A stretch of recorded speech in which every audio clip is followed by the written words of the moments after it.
قادسیہ ایک ایسی سرزمین جہاں کچھ دنوں بعد دنیا کی دو طاقتیں ٹکرانے والی تھی۔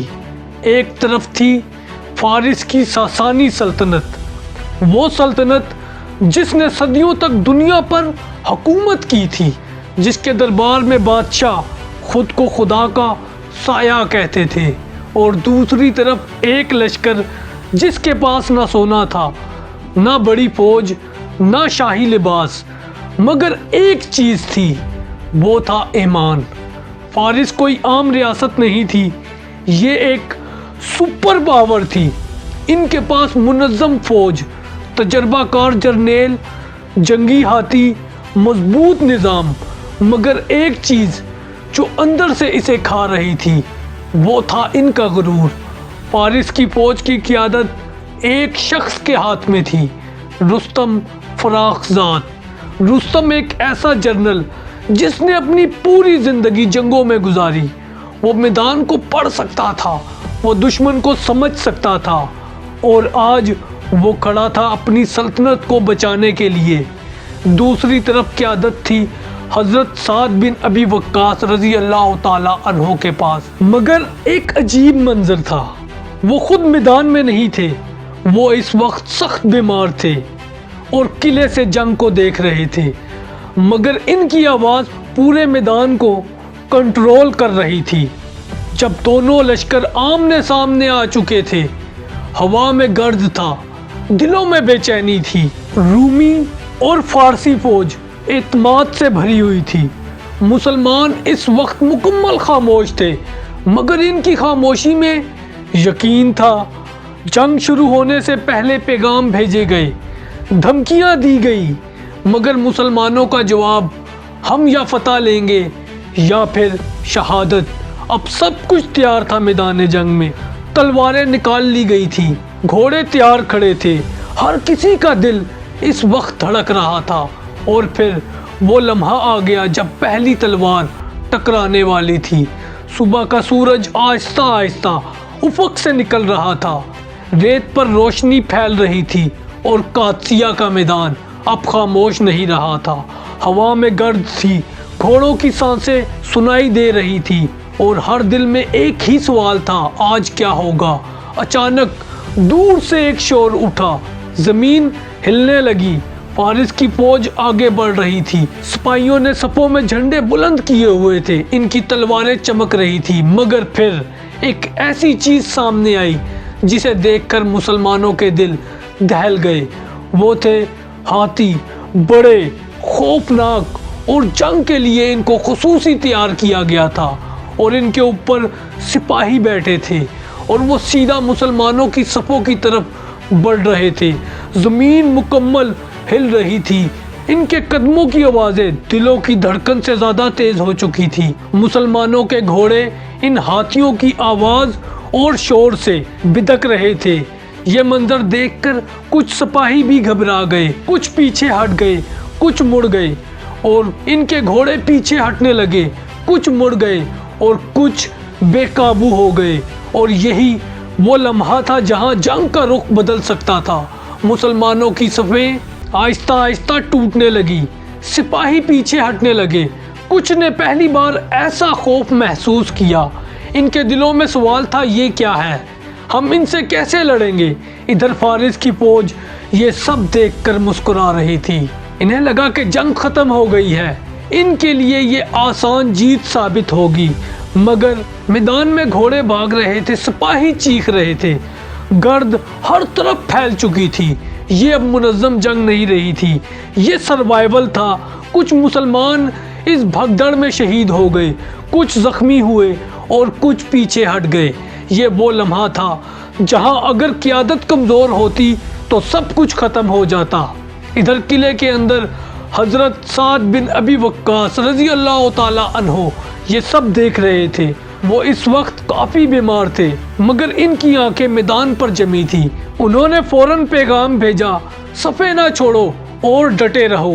یہ الفاظ میدان میں ہر طرف گونج گئے۔ مسلمانوں نے کوشش کی، اپنی صفیں سنبھالی اور دوبارہ کھڑے ہوئے۔ ہاتھیوں کے سامنے اب مسلمان ڈٹ گئے، مگر مسئلہ ابھی حل مکمل طور پر نہیں ہوا تھا۔ ہاتھی مسلسل آگے بڑھ رہے تھے اور بھگدڑ مچا رہے تھے۔ ان کے نیزے مسلمانوں کو لگ رہے تھے اور سپاہی گر رہے تھے۔ یہ ایک نیا جنگی انداز تھا اور مسلمانوں کو اس طرح کی جنگ کا تجربہ نہیں تھا۔ یہ وہ وقت تھا جہاں جنگ کا بیلنس فارس کی طرف جا رہا تھا۔ اگر یہی حالت رہتی، شکست مسلمانوں کی ہو سکتی تھی۔ جو وقت گزرتا گیا، میدان جنگ میں دھوپ تیز ہو چکی تھی، گرد نے آسمان کو ڈھانپ لیا تھا اور اب میدان جنگ میں صرف ایک چیز باقی تھی، جنگ۔ ہر طرف وار، ہر طرف چیخ اور ہر قدم زندگی اور موت کے درمیان تھا۔ مسلمانوں کو اب سمجھ آ رہا تھا کہ مسئلہ کیا ہے۔ یہ فوج نہیں، ہاتھی ہیں۔ جب تک ہاتھی ہیں، مسلمانوں کی صفیں نہیں سنبھلیں گی۔ جنگ کا پہلا دن ختم ہوا، مگر جنگ ختم نہیں ہوئی۔ مسلمان تھکے ہوئے تھے، زخمی تھے، مگر ہارے نہیں تھے۔ ادھر فارس کی فوج مکمل کانفیڈنس میں تھی، مطمئن تھی۔ انہیں لگ رہا تھا کل جیت ہماری ہوگی، مگر وہ نہیں جانتے تھے کل کیا ہونے والا ہے۔ رات چھا گئی، میدان خاموش ہو گیا، مگر یہ خاموشی اگلے طوفان کی تیاری تھی۔ رات گزر چکی تھی، مگر وہ رات عام رات نہیں تھی۔ یہ وہ رات تھی جہاں ہر سپاہی اپنے زخموں کے ساتھ، اپنے خوف کے ساتھ اگلے دن کا انتظار کر رہا تھا۔ جب صبح ہوئی، سورج نکلا اور قادسیہ کا میدان ایک بار پھر زندہ ہو گیا۔ مسلمانوں کے چہرے تھکے ہوئے تھے، مگر ان کی آنکھوں میں عزم تھا، جوش تھا اور شہادت کا شوق تھا۔ ادھر فارس اعتماد سے بھرا ہوا تھا، انہیں یقین تھا آج فیصلہ ہو جائے گا۔ اچانک دور سے ایک شور اٹھا، گھوڑوں کی ٹاپیں، لوہے کی آواز، جیسے ایک لشکر آ رہا تھا۔ اور یقیناً یہ ایک لشکر ہی تھا، یہ کوئی عام لشکر نہیں تھا۔ یہ تھے قعقاع بن عمرو رضی اللہ تعالیٰ عنہ۔ ان کی انٹری ایک عام انٹری نہیں تھی۔ انہوں نے اپنی فوج کو چھوٹے چھوٹے گروہوں میں داخل کیا تاکہ دشمن کو لگے نئی فوج مسلسل آ رہی ہے۔ یہ صرف ری انفورسمنٹ نہیں تھا، یہ سائیکولوجیکل اٹیک تھا۔ فارس کے سپاہی سوچنے لگے یہ کتنی فوج ہے کہ یہ ختم ہی نہیں ہو رہی۔ اب قعقاع بن عمرو کی فوج دیکھ کر ان کے کانفیڈنس میں دراڑ پڑ گئی۔ ادھر مسلمانوں میں ایک نئی انرجی آ گئی، ان کا حوصلہ بڑھا اور مسلمانوں کی صفیں مضبوط ہوئی۔ کافی دیر گزرنے کے بعد سب کو سمجھ آ گیا جنگ ہاتھیوں کی وجہ سے مشکل ہے۔ قعقاع نے فوراً حکم دیا ان ہاتھیوں کو سب سے پہلے ختم کرو۔ مسلمانوں نے اپنی ترکیب بدلی، سیدھا ہاتھیوں کی طرف بڑھے، ان کی آنکھوں پر وار کیا، ان کی سونڈوں پر حملہ کیا۔ پہلا ہاتھی زخمی ہوا، وہ چیخا، اس کے بعد دوسرا، تیسرا اور پھر ایک ایک کر کے ان کا پورا نظام ٹوٹ گیا۔ ہاتھی میدان چھوڑ کر بھاگنے لگے، وہ اپنے سپاہیوں کو رونتے ہوئے نکلے۔ فارس کی صفیں اس بھگدڑ سے مکمل ٹوٹ گئی۔ یہ وہ لمحہ تھا جہاں جنگ پلٹ گئی۔ اب مسلمان کانفیڈنٹ تھے اور فارسی فوج مکمل کنفیوز تھی۔ اب جنگ اور زیادہ خطرناک ہو گئی تھی۔ تلواریں، نیزے، ہاتھا پائی اور ہر طرف خون تھا، کوئی پیچھے ہٹ نہیں رہا تھا۔ یہ اب ایک جنگ نہیں رہی تھی، یہ دونوں فوجوں کا سروائیول تھا۔ ہر سپاہی آخری سانس تک لڑ رہا تھا۔ اور پھر وہ رات آئی۔ یہ رات تاریخ کی سب سے خطرناک راتوں میں سے ایک رات تھی۔ اس رات کوئی روشنی نہیں تھی، کوئی آرام نہیں تھا اور کوئی خاموشی نہیں تھی، صرف تلواروں کی آواز۔ اور اندھیرے میں سپاہی ایک دوسرے کو دیکھ نہیں سکتے تھے، وہ صرف آواز سے لڑ رہے تھے۔ ان کی تلواریں ٹکرا رہی تھی، سانسوں کی آواز، چیخیں۔ یہ وہ لمحہ تھا جہاں انسان اپنی لمٹ کراس کرتا ہے۔ نیند نہیں، پانی کم، جسم تھکا ہوا، مگر جنگ جاری تھی۔ رات ختم ہوئی مگر جنگ نہیں۔ سپاہی کھڑے تھے، زخمی تھے، مگر زندہ تھے۔ اب سب کچھ اس آخری دن پر تھا، یا فتح یا مکمل تباہی۔ ادھر رستم اب بھی کھڑا تھا، مگر اسے معلوم نہیں تھا کہ کیا ہوگا۔ جنگ کا تیسرا دن، اس کی زندگی کا آخری دن ہوگا۔ رات ختم ہو چکی تھی اور یہ ہولناک رات اب پیچھے رہ گئی تھی، مگر اس رات نے دونوں لشکروں کو اندر سے توڑ دیا۔ صبح جب سورج نکلا مگر آج کی روشنی عام نہیں تھی۔ یہ وہ دن تھا جس دن تاریخی فیصلہ ہونے والا تھا۔ مسلمانوں کے چہرے زخموں سے بھرے ہوئے تھے، کچھ کے ہاتھ زخمی تھے، کچھ کے چہرے خون سے لتھڑے ہوئے تھے، مگر ان کی آنکھوں میں عزم ابھی زندہ تھا۔ ادھر فارس تھکا ہوا تھا، ان کے ہاتھی مکمل ختم ہو چکے تھے، ان کی صفیں ٹوٹ چکی تھی، ان کا مورال ختم ہو چکا تھا، مگر ایک چیز باقی تھی، ان کا کمانڈر رستم فارسی لشکر کی آخری امید تھا۔ وہ اپنے کیمپ کے قریب کھڑا تھا، اس کے ارد گرد سپاہی تھے، مگر اس کے دل میں پہلی بار خوف تھا۔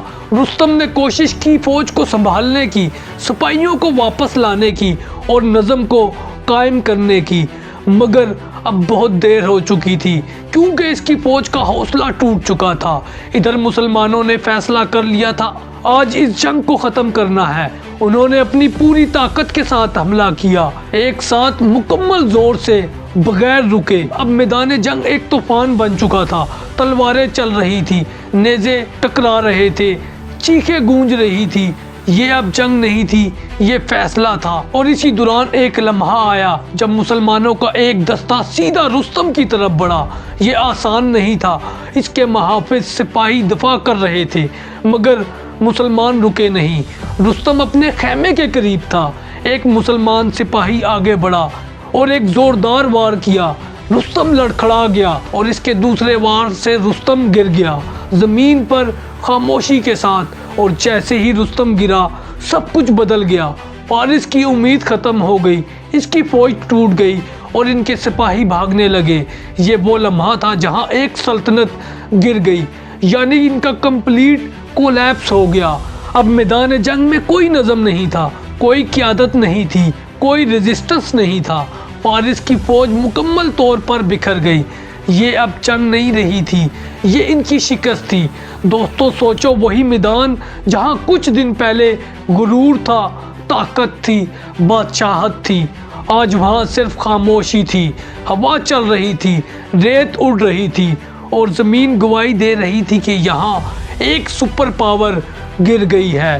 طاقت ہمیشہ باقی نہیں رہتی، غرور ہمیشہ ٹوٹتا ہے، اور جب ایک چھوٹا لشکر اللہ پر یقین کے ساتھ کھڑا ہو جائے تو دنیا کی سب سے بڑی سلطنت بھی گر جاتی ہے۔ یہ تھا قادسیہ، جہاں تاریخ بدلی اور اس کے بعد دنیا بھی ویسی نہیں رہی جیسی قادسیہ سے پہلے تھی۔ تو دوستو یہ تھا جنگ قادسیہ کا تاریخی پس منظر، اور اگر آپ کو ایسی ہی تاریخی ویڈیو پسند ہے تو ہماری ویڈیو کو لائک کریں، چینل کو سبسکرائب کریں اور کمنٹ میں اپنی فیڈ بیک دیں۔ جزاکم اللہ خیرہ، السلام علیکم۔